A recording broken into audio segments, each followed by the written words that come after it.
Hello, this is the last lecture on political economy based on Marx with the title "We Cannot Afford Their Peace, We Cannot Bear Their Wars." And we have covered so far value and exploitation, surplus value. I have introduced you to the rate of profit, the concept of the rate of profit.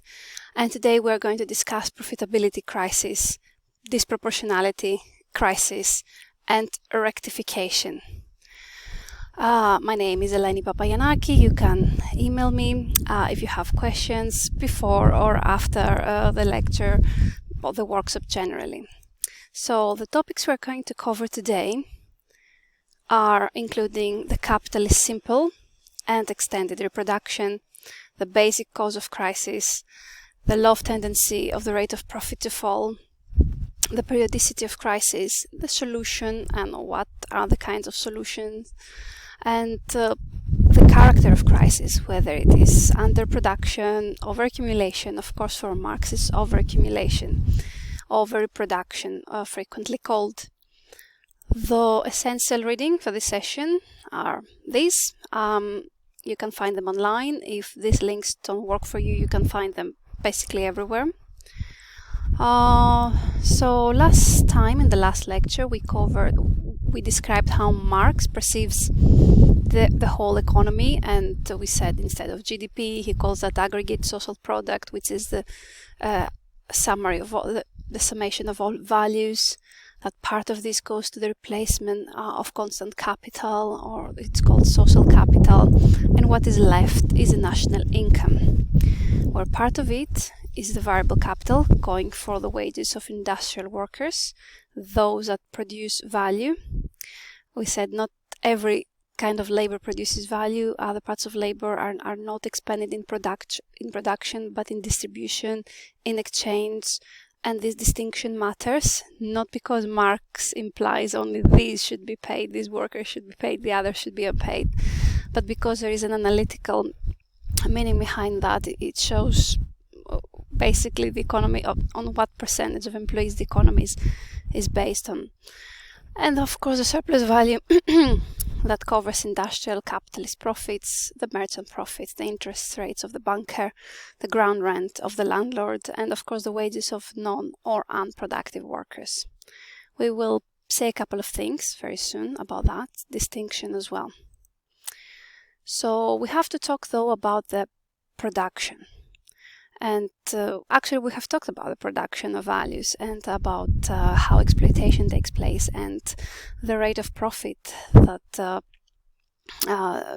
describes also the movements of capitals from one industry to the other. But capitalism does not just want to produce as a system, it wants also to reproduce. What is reproduction? Basically a repetition of the production itself.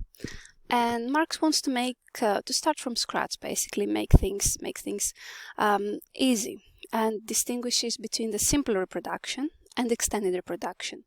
And Marx's point for this distinction is that even if we forget extended reproduction in higher scale than the previous, if we just reproduce ourselves as an economy to the same scale that we're doing now, so not increasing our GDP, not increasing anything, just reproducing the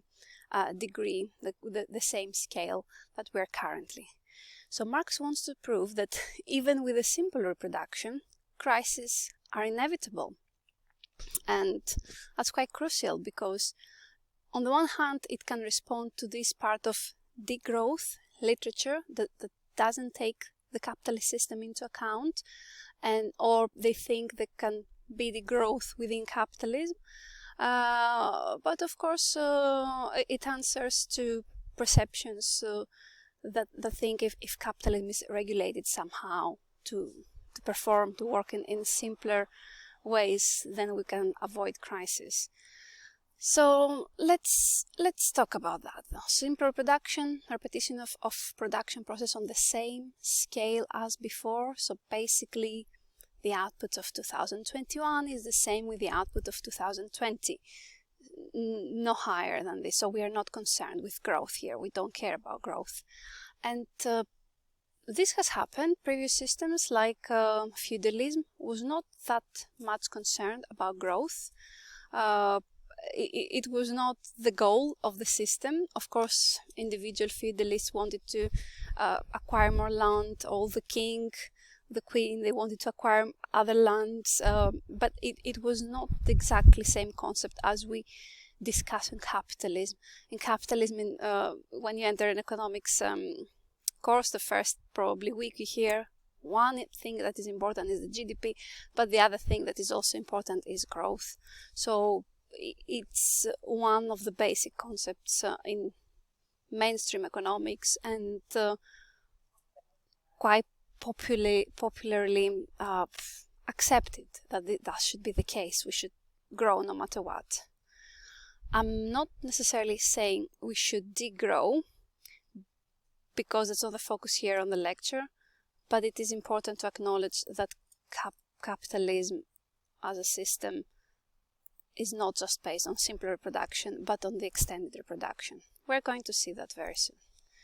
So basically, the process is of invest, get some profit, and from the profit that we have this surplus, we have to reinvest it. So that's the concept of reproduction, or even simple reproduction. So let's start. For Marx, it's crucial to distinguish between departments, Department 1 and Department 2. Not all economics, particularly mainstream economics, are interested in this distinction. Department 1 is these productive industries that produce means of production. And Department 2 are these productive industries that produce consumable goods. And this is important because we'll explain very soon how this affects the expression of crisis. Producing means of production basically means that your clients are other industries that want to produce stuff, either produce, again, means of production, or produce consumable goods. And the industries that produce consumable goods, they address usually to the general population, not to other industries. So for Marx, there has to be a balance between those two, a proportionality. For instance, if you produce too much of consumable goods and there has not been much production of means of production, eventually the consumption process might be stopped, or generally there might be a violation between the balance of those two.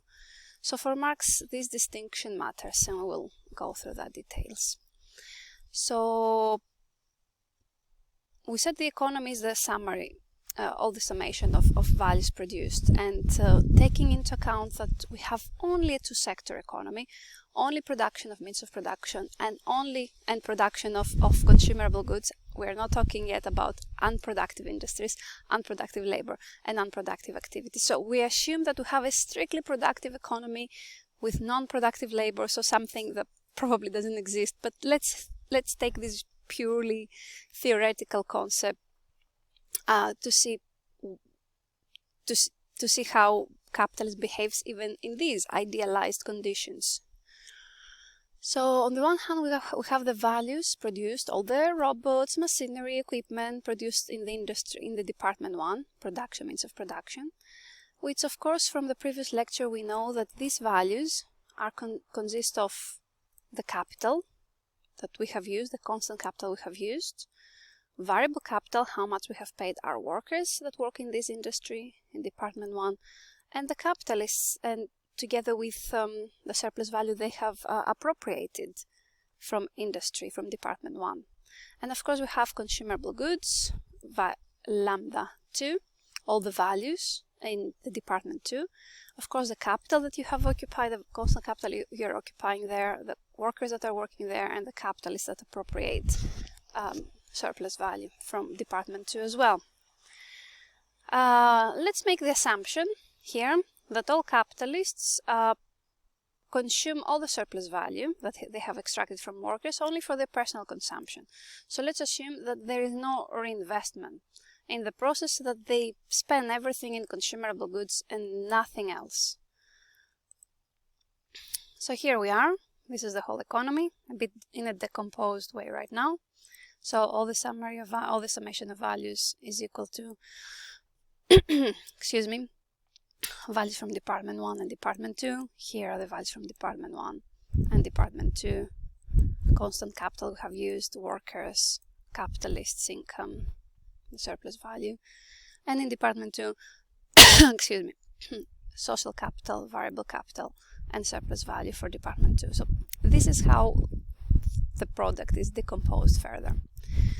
However, for capitalism to have a simple reproduction, not to be in crisis, not to have any interruption of this process, and not to produce, not to grow, just to produce in the same level as it currently is, we need two conditions. First of all, the variable capital and the surplus value of department 1 must be exchanged into consumer goods of department 2. So basically it tells you all workers' income and all capitalists' income is buying consumable goods.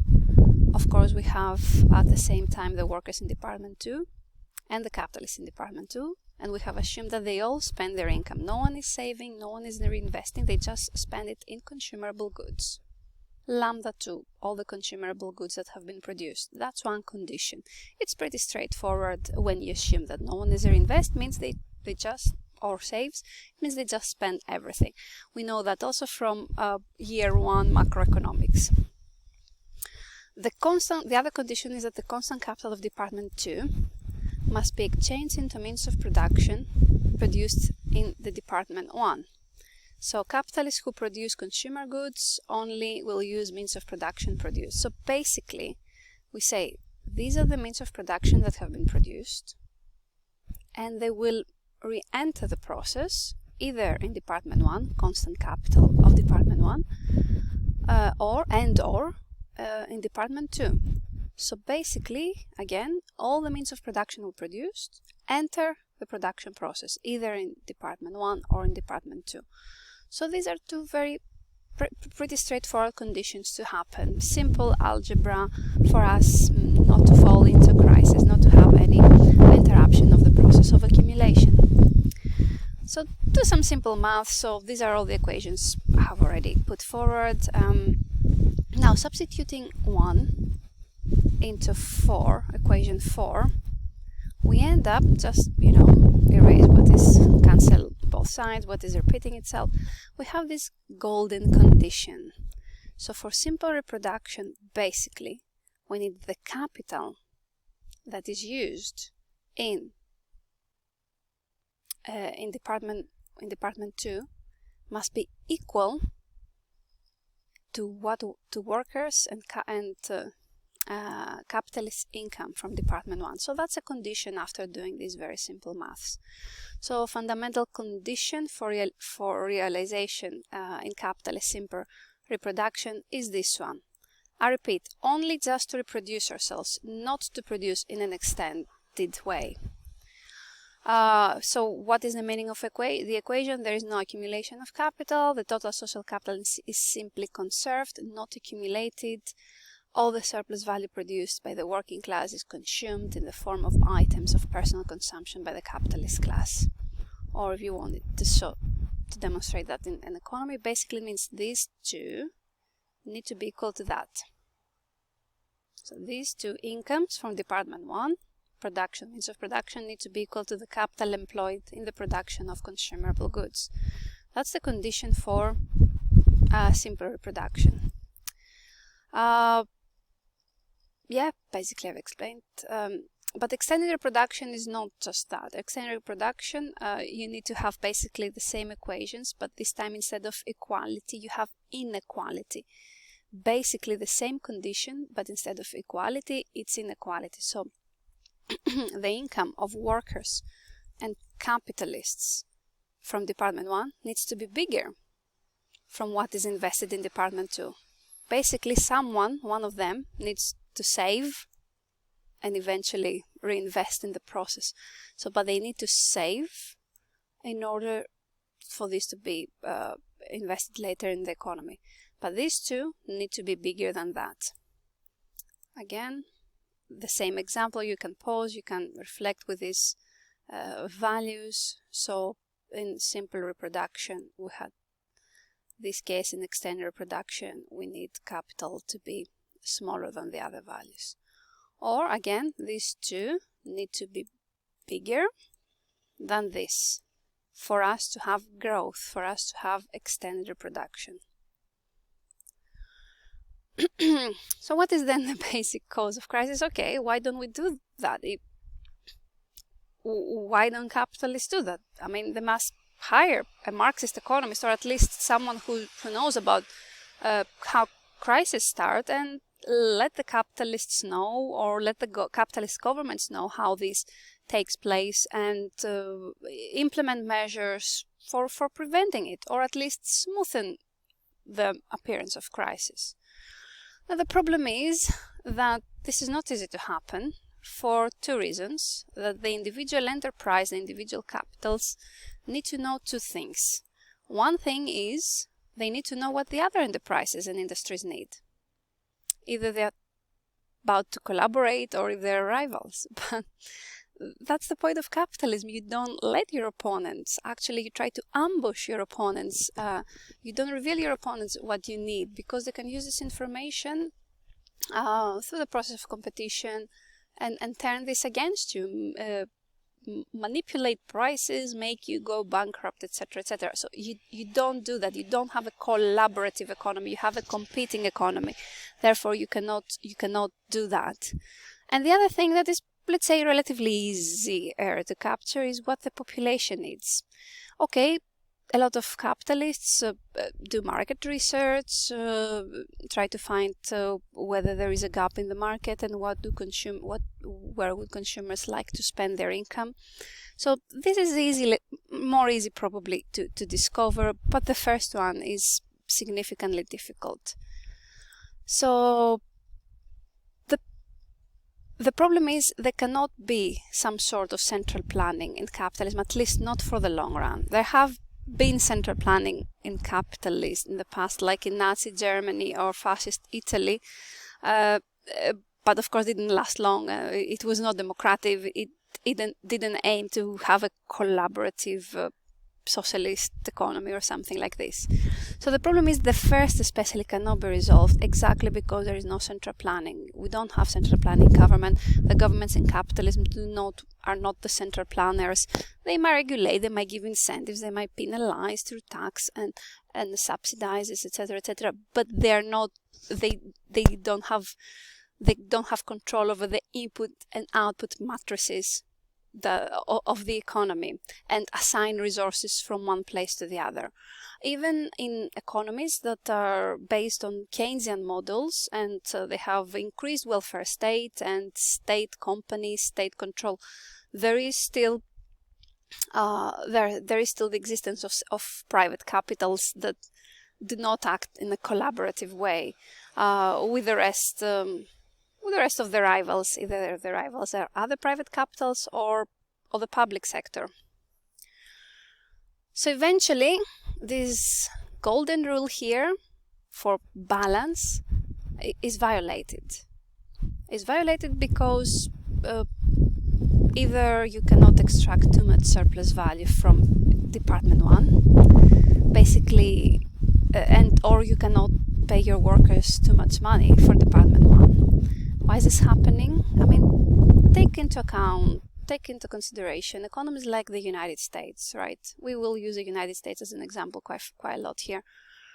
How much of the global production, of means of production, belongs to the United States grounds, let's say? There might be US companies abroad, but to the US ground, let's say to the country of the US, how many robotics, let's say, are produced in the US compared to China, for instance? And how many consumable goods are produced in the US, from iPhones, McDonald's, etc., etc. Even these are outsourced somewhere else. The point here is that you don't employ too many people, so not a lot of variable capital is expended in the Department 1, and consequently not much surplus value can be extracted from Department 1. Also, these industries have a very restrictive clientele. Your clients are other industries. It's not the general population, so they do not always have high rates of profits or a good divergence between price and value. So this is not substantially high in developed, at least, economies. So higher than at least the constant capital that is spent to produce consumable goods, as I said, like a McDonald's burger or clothes or whatever else. So this equation is violated because we don't have central planning. And of course, yes, what prevents that competition, the profit chasing, prevents developmental production. It does not lead to production of growth. Now, I know you might ask, why do we need growth? We might need degrowth. Well, there is this strand of economists to say there are things we want to grow. We want to grow our wealth for people. We need to grow biodiversity. We need to grow, oxygen. And we need to degrow CO2 emissions. We need to degrow inequality. So there is this strand of economists as well. So there is no consensus here where not everyone agrees on degrowth as a solution to ecological problems. Other economists propose different solutions to ecological problems, but yeah, that's a different discussion. So yeah, one is the profit chasing, and the other is that in the meantime, workers' wages have been squeezed so much, and this eventually, reduces also the rates of profit, and a reduced rate of profit in some industry might lead the capitals to go to a more profitable industry. For instance, investing in research on cancer is not as profitable than investing in research on cosmetics. And this happens in the process of squeezing worker salaries in order to increase your profit rates, and if they don't increase enough, you move to another industry. So these things go hand in hand.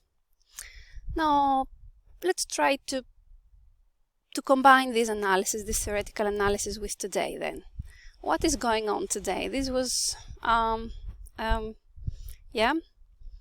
comic from today, found on Twitter. Today is 19th of July 2022, so I don't know who's exactly the the owner of that, so I tried to cite it as properly as I could. So what does this show? Pretty much what we all know. We see CEO pay skyrocketing, and then employees' salary not growing, not going up, and government or central bank said no, because this will increase inflation. In the meantime, inflation is already catching up with you. So what does drive inflation high, and why do CEOs pay skyrockets and employees' salary stays back? I mean, we probably have already answered most of those, but let's see some data on that. So, back to our analysis. So far, we have talked about an economy that there are no productive and unproductive workers. There are only productive, and these productive workers work either in Department 1 or in Department 2. There are no other unproductive activities. However, in real life, economy is not like that. There are a lot of unproductive workers, so workers employed in marketing, let's say, employed in finance services, or employed in retail trade, etc., that, according to Marx's terms, are perceived as unproductive, not because they're not useful or they're lazy, but because they are not occupied in the production process. They're occupied in the sphere of distribution or the sphere of exchange. So let's take a look at some data from the US here.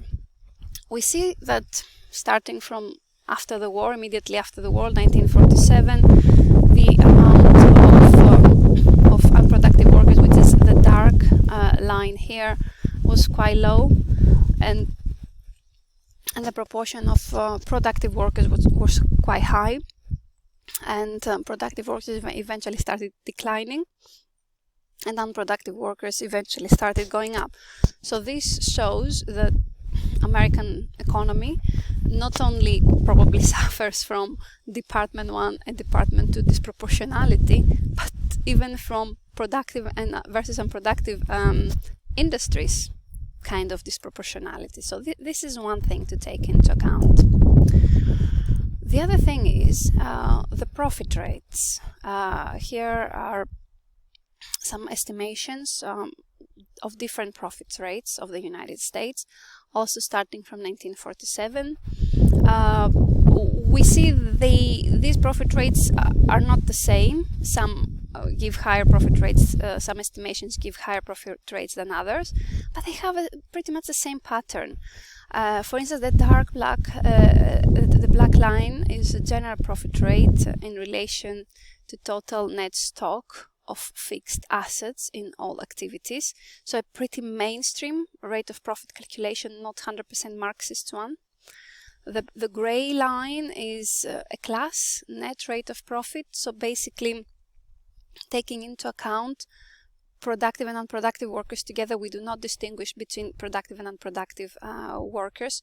So exploitation surplus value is calculated not only by how much the productive workers are exploited, but even the unproductive workers. And variable capital does not include only the productive workers, but also the unproductive workers. So it's a class rate of profit, a more distributive rate of profit than the Marxist analytical one. And even this, although yet does not coincide with the rest, has a very similar pattern. And the final one, the dotted lines, is a net profit where you take into account productive and unproductive workers. So basically, so in the surplus value you include unproductive workers, and the variable capital you include only productive workers. The difference is not massive, it's quite similar, especially the pattern is identical. So what do we see here over the years? What happens to the rate of profit over the years, at least for the United States? We see, of course, after the end of the World War II, it could only go up, and most indicators, let's say, basically agree. There is some upward path, and then eventually drops in 1957. Probably a small crisis, then starts going up again. Then we have 60s, and starts falling again. Then we have the oil crisis that it's the bottom of rates of profit. A weak and anemic increase of them, stagnation. Then neoliberalism with Reaganomics in the United States that privatized everything and attacked employees' rights, etc., etc., and therefore helped the rate of profit to recover. With the mainstream calculations, it helped the rate of profit to recover massively. But with more Marxist calculations, a class calculation, the gray line, it helped them recover, but not as much. And particularly with the proper analytical calculation that takes into account distinguishes between productive and unproductive workers in the economy, the rates of profit are pretty stagnant. We have not reached yet the levels of the 60s decade. So there are some ups and downs here, 2001, the dot-com crisis, but they have not recovered much. So according to Marxist calculation of the rate of profit, the capitalist economy has not managed to recover its rate of profit. Now, what can we do to make these recover? So from the formulas we learned in the last lecture, we either need to increase surplus value, or basically this is the proper one for some economic calculation, either to increase the rate of exploitation of the workers or decrease the organic composition of capital, basically to decrease how much machinery we implement in the production. However, we have seen over the years this is impossible in capitalism because they constantly, through competition, they have to innovate in order to catch up with the competition and kick out of the market rival capitals. So because this constantly goes up, there has to be an equivalent, if no higher, tendency of the numerator to go up, basically to increase exploitation of workers. Has this happened in the United States? That's an interesting one. It seems like yes. So the dotted line is a rate of profit, and the black line is the rate of surplus value. Basically, for the United States from 1947 until the 80s, beginning of the 80s, rate of surplus value had the same pattern with the rate of profit. Of course, surplus value, as we said, it's 100%, 200%, 300% can be. Rates of profits are smaller, calculated. They are always smaller than the rate of surplus value, so it's 20%, 30%, etc., etc. So it seems that the pattern between rate of profit and the rate of surplus value from 40s until end of Second World War until the 80s is almost identical.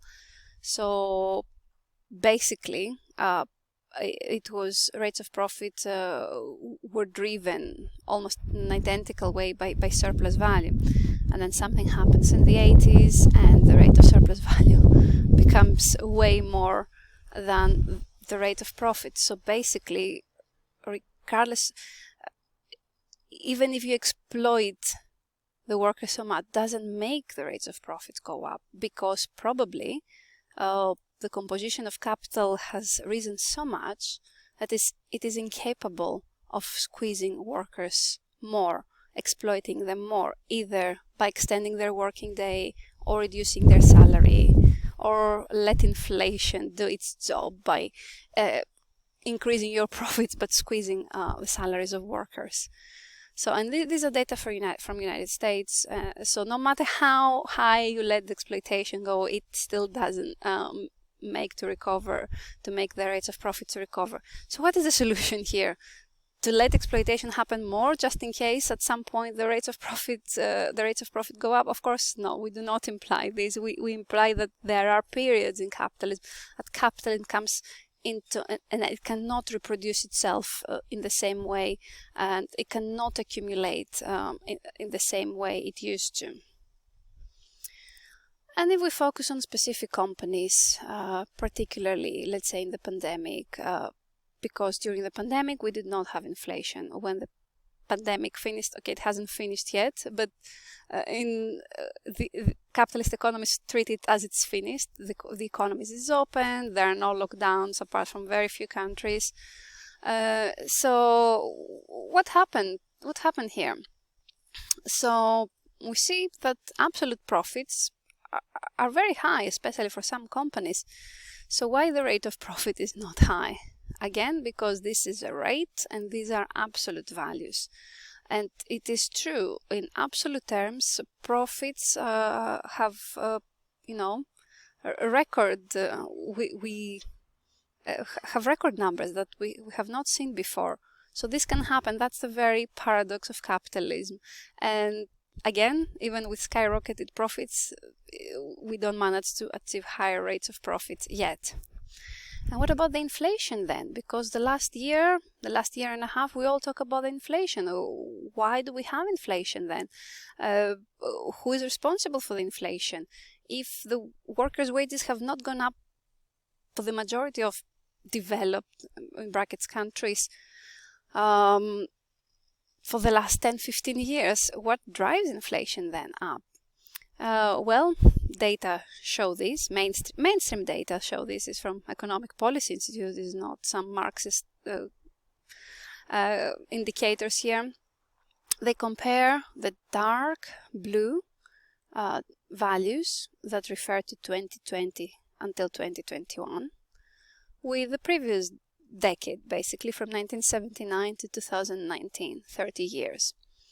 In 30 years, we could see that inflation, in the previous 30 years, the average of the previous 30 years, we could see that inflation was driven mainly by the unit labor costs or hourly wages or workers' wages, less than non-labor unit costs, and even less driven by the corporate profits. In a sense, it is true, previous decades unions were stronger, probably demanded higher wages. But even with high inflation, even if they caused high inflation, that's not necessarily bad, because there is a good inflation that signifies growth, and there is a bad inflation that signifies recession. But this time, the pattern is different. Only 7.9% of the inflation attributed to labor costs, 38.3% to non-labor input costs like oil, that we say it's the oil that has caused inflation, and the prices of oil and the restrictions, particularly with the war in Russia, how much gas and oil enters Europe, etc., etc. But the bigger percentage, the bigger driver of today's inflation are corporate profits. Almost more than 50% of the inflation we're experiencing is because capitalists do not want to reduce their profit margin, to reduce their individual profit rates. They cannot allow this to go lower. Although we're talking about billions, and in absolute numbers, we're talking about humongous numbers of dollars.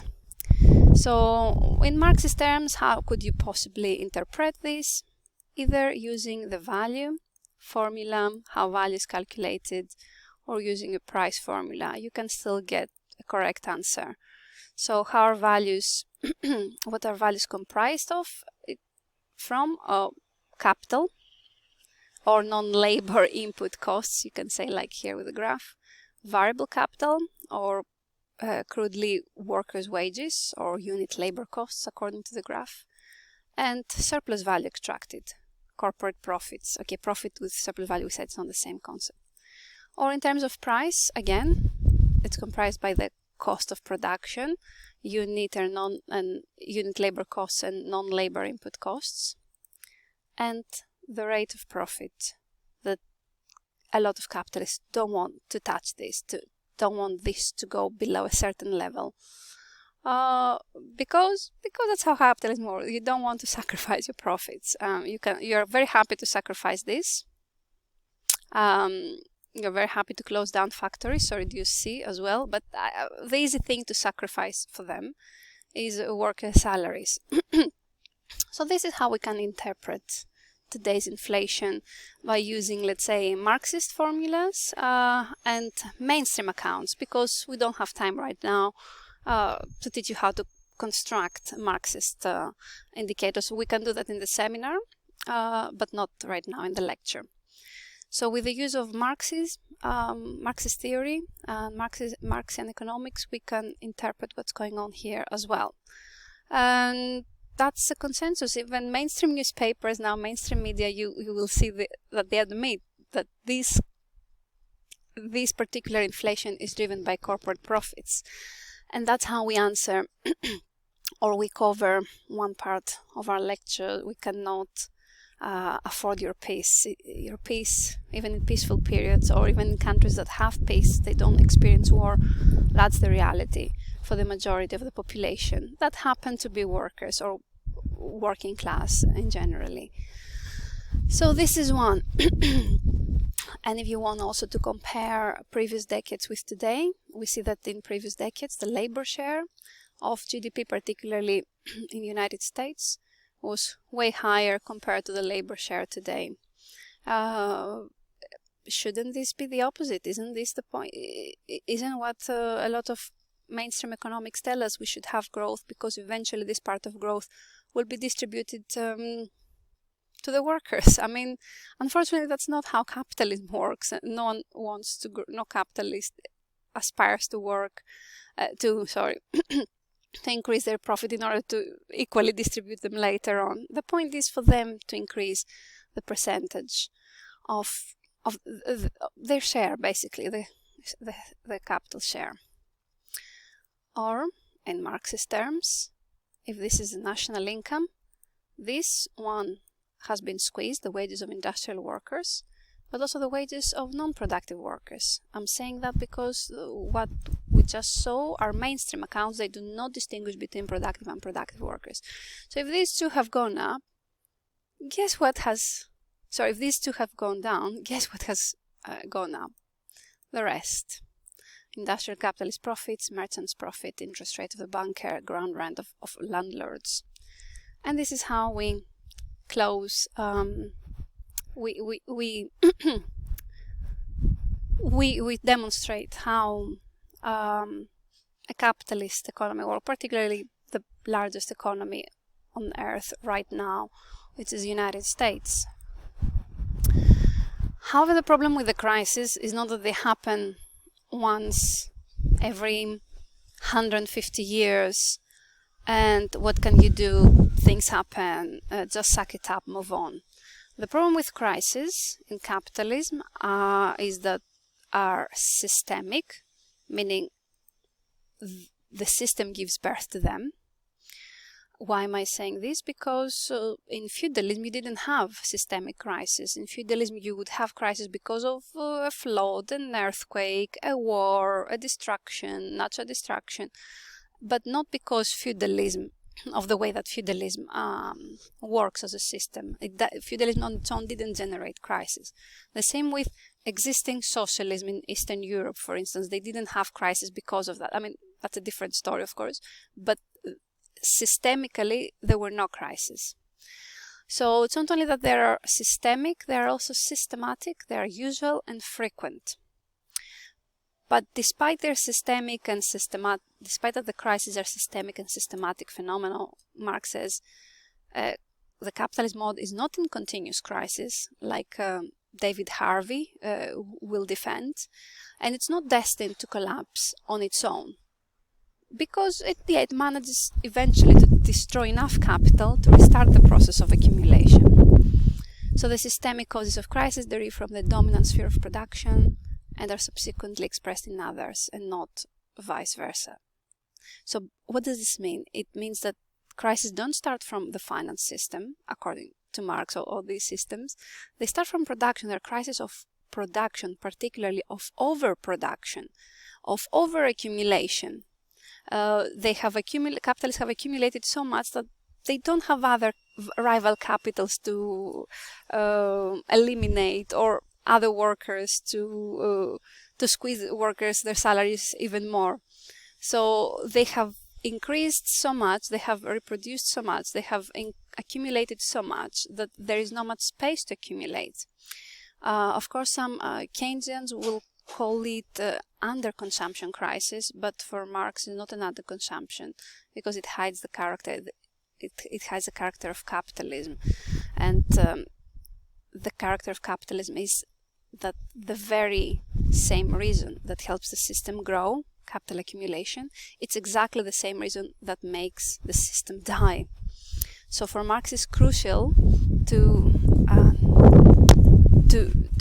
stick to understand the point of overaccumulation or overproduction instead of underconsumption. So here we are, back to the previous graph. So yes, there is an upswing, a boom, a downswing, blah blah blah, and this repeats itself. Like here, there was a growth and crisis, bottom, growth, crisis, and even higher degree, growth. According to mainstream accounts, quite record growth, but according to Marxian accounts, quite anemic growth here. So for Marx, it's very clear that crisis expression is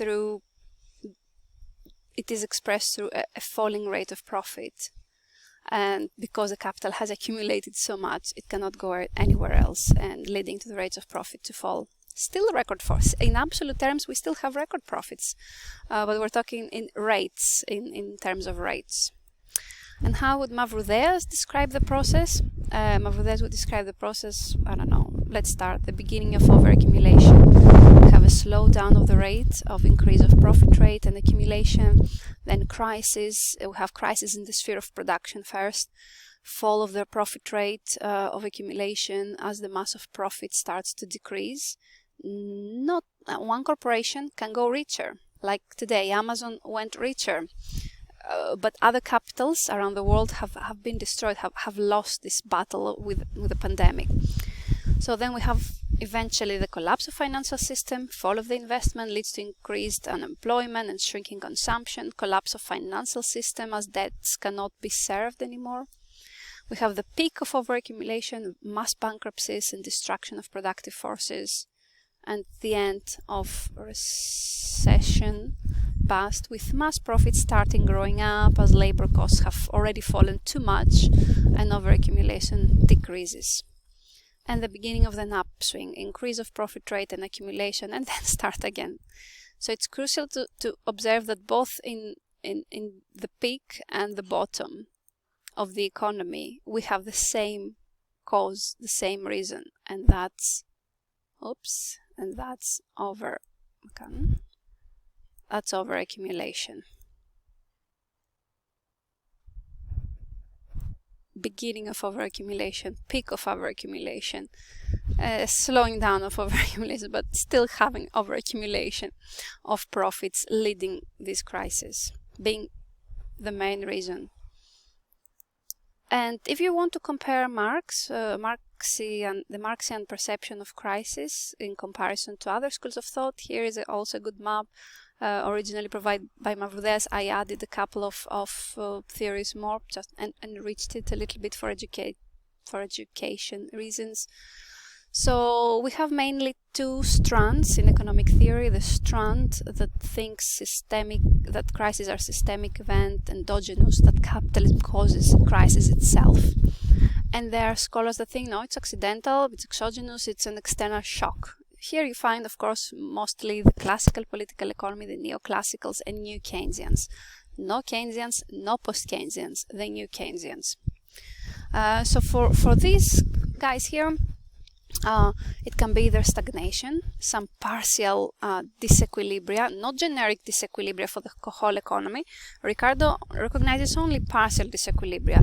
He doesn't say that crises are capitalist born. They can come from a specific industry for different reasons, but they will be only partial disequilibrium, not general disequilibria. There is this strand that they say it's an issue of growth, that anything can interrupt growth, but some problem of capitalism, and this is where more neoclassicals and new classicals will defend. And there are, of course, the Austrians that they say crisis in capitalism comes through government intervention. If you leave the forces of the market free and no government intervenes, economy will recover. So crises are caused by intervention of the government, Austrians say. Of course, you have the other guys that I'm agreeing more with them here. One, as I said, explanation is underconsumption. Sismondi, Malthus, Rosa Luxemburg, Sweezy, and Keynes are of this school of thought that crises are caused due to underconsumption. Basically, you squeeze workers' salaries so much that capitals cannot either exploit or there is no one to buy your capitalist products, which is partially true, but personally, of course, I'm more into this school of thought, the falling profitability, that this is the essence. You do not have underconsumption, you have overproduction. I mean, one can say there are two sides of the same coin. It's not 100%, because for Marxian economics and most Marxists, they give emphasis on the supply, therefore on the production side. And most of these guys here, they give emphasis on the demand, and therefore, the workers or what other businesses demand from. That's why they have these different in approaches. And of course, a chaotic character with Tagan and Baranovsky.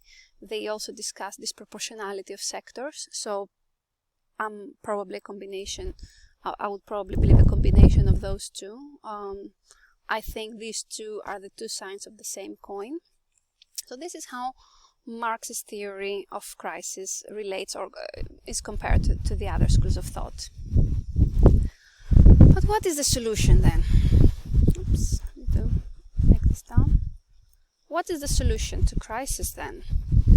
Well, one thing, as Marx said, problems. So the very success of the system, the overaccumulation of capital, causes its failure, the inability to continue to accumulate. That's the essence of Marx's analysis. Its overextension leads to surpass its social and technical limits. Exactly because capitalism innovates, but does not innovate in order to increase production. It innovates in order to increase profits. Therefore, not all useful technologies will be implemented. It sets a limit on how this system is going to be reproduced. and of course it's a different literature on what kind of technologies are invented and how many of them are actually implemented in production. Only the technologies that surveil labor, only technologies subordinate labor further, or technologies that you can commodify as a capitalist, or technologies that exclude rival capitals of using them. Only these technologies will manage to survive. And the rest of the universe of existing technologies that have a patent number, but they're not implemented. Of course, this is a limitation on its own. There are so many things we can do to save the environment by the growth of environmentally friendly or environmentally boosting technologies, but this is not how the system works. And the other thing, the first of course implies that you need to change the system. You need to replace the system with a different system, because it's the very reason that leads to its growth. It's the very reason that leads to its crisis. So the solution, according to the first logic here, is to overthrow the system. However, capitalists probably don't like that. No one would like that. So what Mavrodeas has basically observed is there has to be a rectification process. So Marx describes it already as a destruction of detail, particularly focusing on the Greek crisis. We're still in there, 10, 15 years, probably more. No, we're approaching 15 years of crisis in Greece right now, showing that it's a process of destruction and reconstruction. Part of the system must be destroyed. One is through bankruptcies. The most extreme, guess what, is usually through wars. Of course, some corporations will make profit even through the war, but a lot of capital will be destroyed. And I'm not talking about fixed capital, constant capital, or circulator capital. I'm talking about variable capital, even workers, human life itself. So bankruptcies and wars, Azada, are parts of the rectification process. And this happens through the mechanism of devalorization, destruction of significant amount of accumulated capital. When devalorization has proceeded enough, then surviving capitals will be adequately restructured, and the field of profitable investment will be again expanded. So once overaccumulation was rectified and the growth trajectory established, then part of gains could be directed to workers in order to both diffuse radicalism and offer a market for capitalist production. And this usually happens after world wars. There is a period of affluence. Workers have higher wages because nothing compares to the lower wages they had before, during the war and before during the recession.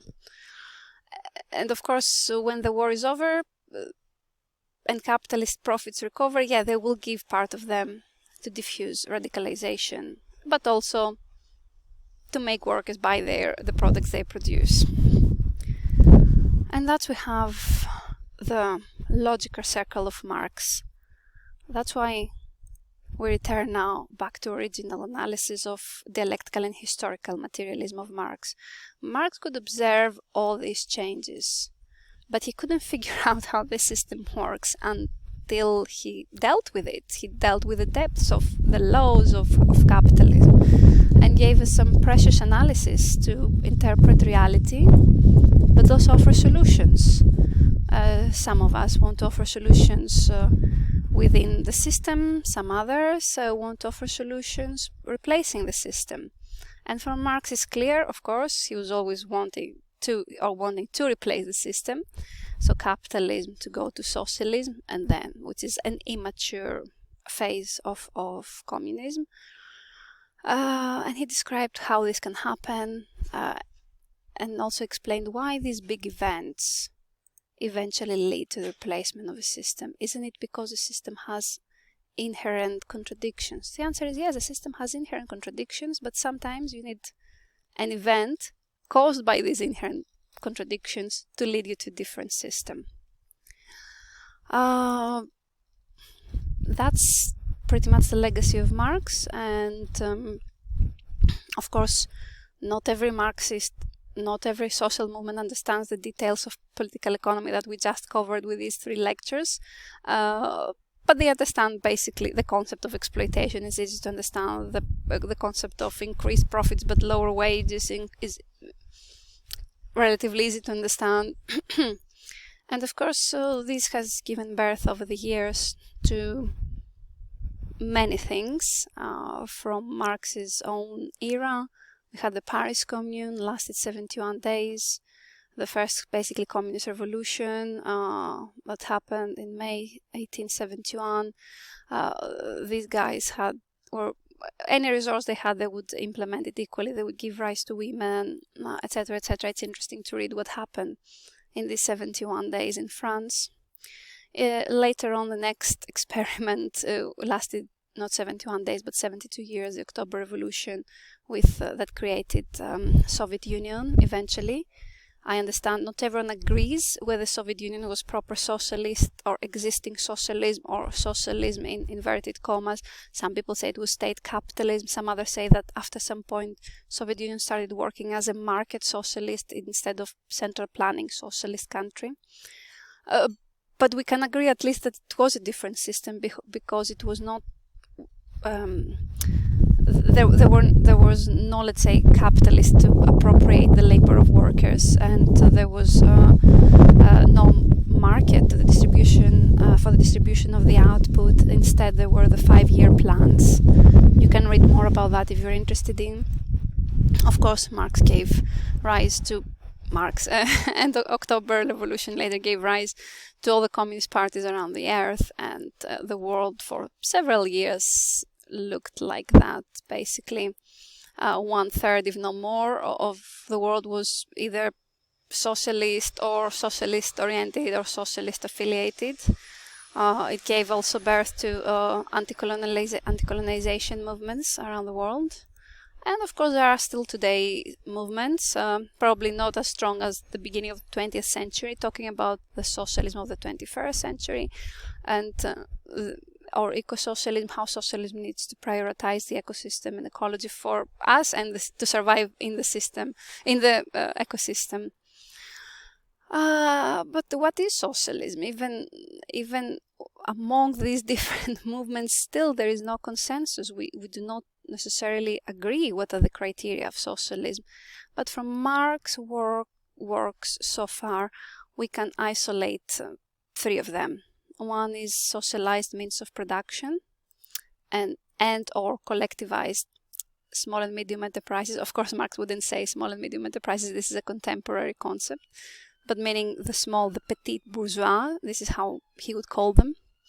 Another thing is about central planning. He talked about the disproportionality crisis, highlighting also the lack of central planning in capitalism, therefore implying that we need in the new system some sort of central planning, not market, and not decentralized. Maybe allow for some decentralized, collectivized, but he would not probably agree with autonomism or the Italian autonomism as an example. He used to call these movements as utopian movements, not scientifically supported like scientific socialism that he tried to to put forward.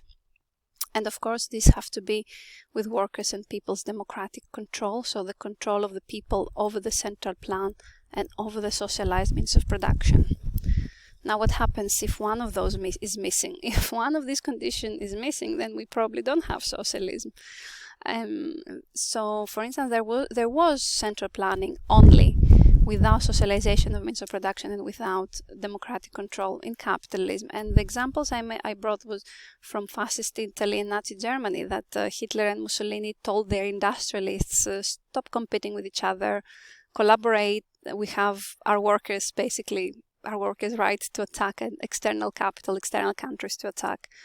Or there can be democratic control over collectivized means. This is example of Italian autonomism, or Argentinian, post-bankruptcy Argentinian autonomism of businesses that were eventually occupied by the workers. The workers managed to transformed them eventually into healthy businesses, but then they could not avoid and entered either privatized again, wherever they're privatized again, or did not survive.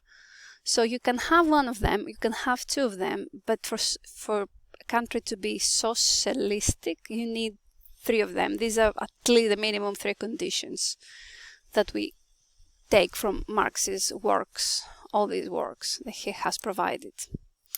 But can this system work, though? That's the big question. And here I bring data from Russia. Of course, there was from 1917 to 1991 was Soviet Union. And these are some generic inequality data that we have. Of course, there are not many data before the revolution, the October Revolution, but at least we can see a pattern after the 50s, 60s that we have more data, and definitely stronger pattern after 1989 or 91 with the collapse of Soviet Union. So I'm not saying Soviet Union, we can actually discuss that as well later about when and what period the Soviet Union was socialistic or whether it changed, but here it's something interesting to observe. The red line is the pre-tax income of the top 10%, and the blue is the bottom 50%. So we take the most highly paid and the most lowly paid to see how their income behaves. So before the revolution, we see that the top 10%, their top 10% rich almost occupied 50% of the economy's wealth. But the bottom 50% of the population occupied only, 17, 18% of that wealth. We're talking about stark inequalities. No wonder why this country had a revolution, and a successful one. Of course, we assume, here we don't have data, but we assume that the path is not homogeneous, but we assume there was a slope, a decline on the top 10% income and an increase. And then the first data we have are at some point in 1926, I think 27, where the bottom 50% have 30% of the wealth. Sorry, the bottom 50% occupy 30% of the wealth, and the top 10%, the richest, occupy 20-something% of the wealth. And eventually we have more data in the 60s and 70s and 80s, where the bottom 50% had way more wealth than the top 10%. Now you're going to say, if you didn't have capitalists, who was a top 10%? Yeah, that's a good question. You didn't have capitalists, that's true, but unfortunately there were regional inequalities between Russia and Ukraine and Kazakhstan and the other parts of Soviet Union that probably also gave birth eventually to nationalism in these countries. But also you had the Communist Party, the members of the Communist Party that would enjoy a bit more privileges than the rest. That's also not very ethical thing to do. But yes, there were still inequalities, not as stark, but still.